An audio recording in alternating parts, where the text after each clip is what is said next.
O Senhor esteja convosco. Proclamação do Evangelho de Jesus Cristo segundo Marcos. Glória a vós, Senhor. Naquele tempo, os apóstolos reuniram-se com Jesus e contaram tudo o que haviam feito e ensinado. Ele lhes disse: vinde sozinhos para um lugar deserto e descansai um pouco. Havia de fato tanta gente chegando e saindo que não tinham tempo nem para comer. Então foram sozinhos de barco para um lugar deserto e afastado. Muitos, os que viram partir e reconheceram que eram eles, saindo de todas as cidades, correram a pé e chegaram lá antes deles.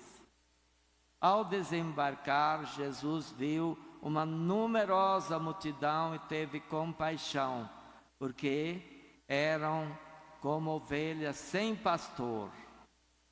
Começou, pois, a ensinar-lhes muitas coisas. Palavra da salvação. Glória a vós, Senhor. Caros amigos, todos aqui presentes, irmãos e irmãs, também todos os que participam aí pela rádio difusora de Jataí. Queremos pedir desculpa porque o coral que cantaria hoje mudou-se para Cuiabá. Estamos sem o coral, mas vocês entendem aí, como dizia um monge, Dom Tadeu, dizia: Deus entende. Então, vamos ter essa compreensão. Estamos em férias, muitos, né? Levando as crianças para verem os avós. Pois bem,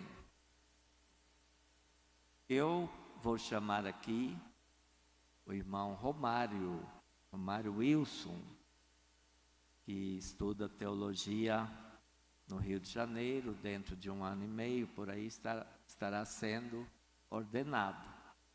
Como chamo também todos aqueles jovens que se sentem chamados por Deus para a vida monástica, que venham para o nosso mosteiro. Com a graça de Deus, nós temos aqui 2 monges de São Paulo, e eles estão discernindo um lugar aqui na diocese, e vamos torcer e rezar para que eles venham também para o mosteiro. Eles já estão interessados, então conto com as suas orações. Senão, somente Dom Tiago e eu, não nos dá direito nem de ficar doente, né? Tem que celebrar, tem que ungir os doentes, e nós precisamos também, né, um ritmo de trabalho que seja, né, de acordo com as nossas condições humanas. Aqui está o jovem, né, com a língua bem afinada para proclamar esta homilia. Boa noite, meus irmãos e minhas irmãs. Pelo menos para a homilia tem que estar afinada, porque para o canto... Mas todos os irmãos e irmãs vão nos ajudar, né? A tornar a liturgia agradável aos olhos e aos ouvidos de Deus, né? Hoje no Evangelho nós ouvimos a continuação do Evangelho do domingo anterior. No domingo anterior nós ouvimos Cristo enviando os seus discípulos. E hoje eles estão voltando da missão que Jesus os incumbiu: libertar o povo dos espíritos malignos, ensinar sobre o reino de Deus. E eles voltam com tudo e atraem mais gente. Tanto é que Jesus fala: vinde sozinhos para um lugar deserto e descansai um pouco, porque Jesus deve ter percebido que eles devem ter trabalhado muito. E Como o Dom Josias falou, né, trabalhar pelo reino de Deus é um pouco cansativo, né? Não dá direito nem de ficar doente. Mas enfim, mas por que essa ânsia do povo? Porque há muito tempo esse povo estava sem pastor. Eram como ovelhas sem pastor. O próprio Evangelho isso deixa bem claro. E olha só, na primeira leitura, ouvimos o profeta Jeremias anunciar isso. E ele denuncia os pastores de Israel, os responsáveis por aplicar o direito, a justiça, defender os pobres, ajudar o reino a crescer. E, no entanto, esses pastores, esses líderes, foram infiéis à aliança, que é tão clara. A aliança era o termo que, se o povo vivesse na terra em que Deus deu ao povo, o povo ia prosperar.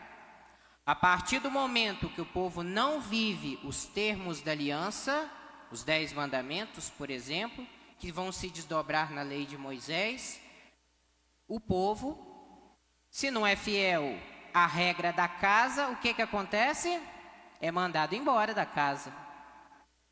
E veio o exílio. Deus não é o culpado do exílio, é o próprio povo que não seguiu as regras da casa. E mais culpado ainda são os responsáveis a ensinar o povo essas regras, a ensinar o povo o valor da aliança, o valor do relacionamento com o Deus da aliança, o Deus que libertou o povo do Egito e que conduziu a essa terra. Então, há muito tempo, o povo já estava ansioso por um pastor. E Jesus é esse pastor prometido, descendente de Davi, e o próprio Filho de Deus, a segunda pessoa da Santíssima Trindade, que assumindo a nossa natureza humana, viveu ela em tudo, menos no pecado. Porque o pecado é exatamente aquilo que atrapalhava o povo a seguir a aliança. Porque à medida em que eu dou mais espaço para o pecado e esqueço a aliança que deve me conduzir ao reino, à vida plena na presença de Deus, então eu sou retirado da presença de Deus. Ação e reação, consequências. E Cristo é tanto esse pastor que até o muro que dividia os povos, a inimizade da qual São Paulo fala na segunda leitura, ele derrubou. De modo que isso vai ser afirmado no Evangelho de São João, ele deseja um só rebanho, para que ele seja o pastor desse rebanho. Um só rebanho e um só pastor. Um só Senhor, uma só fé, um só batismo. Também isso está escrito na carta aos Efésios, capítulo 4. Então, peçamos a nosso Senhor que Ele nos dê a graça de sempre estarmos abertos à aliança com Ele, a conhecer os valores que guiam a vida cristã, os 10 mandamentos, e como eles se desdobram na vida do cristão, as bem-aventuranças e todo o arcabouço que de Mateus capítulo 5 até o final do capítulo 7, nosso Senhor deixa bem claro como viver os 10 mandamentos à luz dele, palavra de Deus encarnada. E peçamos também a conversão do nosso coração, para não sairmos seguindo qualquer pastor, né? Nós temos os pastores constituídos da nossa igreja, e nós temos a graça de um deles, que era o padre Joaquim, agora se tornar o bispo do Dom Joaquim, né? Vamos rezar por eles, vamos rezar por ele, pelos bispos do Brasil, pelos bispos do mundo, pelo Papa, pastores constituídos por nosso Senhor a continuar a missão dele. Eles continuam essa missão dos apóstolos. E de vez em quando até eles precisam descansar. E aí também é hora de nós trabalharmos. Como? Dando bom exemplo. Vivendo a aliança que nós temos com o nosso Deus. Porque se nós vivemos bem, nós vamos também estar ensinando para aquele que está fora E Ele vai querer participar dessa aliança. Uma aliança que nos conduz à vida eterna, ao reino de Deus. Louvado seja o nome de nosso Senhor Jesus Cristo.